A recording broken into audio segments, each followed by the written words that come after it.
answers and he said all the right things. And so I ran away from home and I moved in with him, which was actually his sister, her aunt, who was amazing. I will never speak ill about her. She was seriously, out of that entire family, the kindest person, and took me under her wing and loved me so hard and tried so hard to like guide me and honestly like kind of warn me about her own brother. So then I had Shaylin, and you know, I was sober the entire time I was pregnant with her.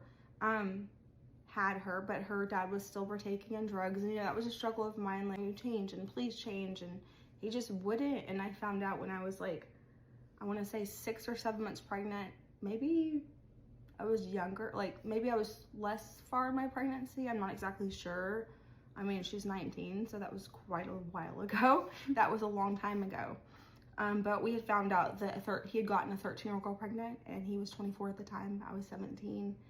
And of course he told me that it wasn't true, and that, you know, all the stories, all the things, it wasn't his fault. And, you know, I was young and naive, so I believed him. And then when this little girl was a month old, we were walking home from HEB because we didn't have a car, and we had groceries in the stroller, and I was breastfeeding her. And I'll never forget the officer pulling up and with his lights on and arresting him. And I was just like, what? Like, I don't understand, like, what's happening?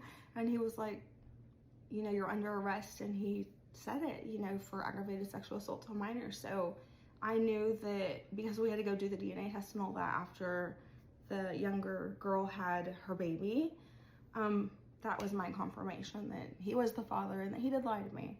And then he wrote me a huge confession letter and told me all the stuff that he did while I was pregnant, which, I mean, we don't need to get into all that, but, you know, these things affect you. And so then I got with a guy that was like one of my high school sweethearts, and he introduced me to meth. And because I was a waitress, making $2.15 an hour, and I was just so tired. Like, I was the only person in a family full of like 4 people, and it was a drug home.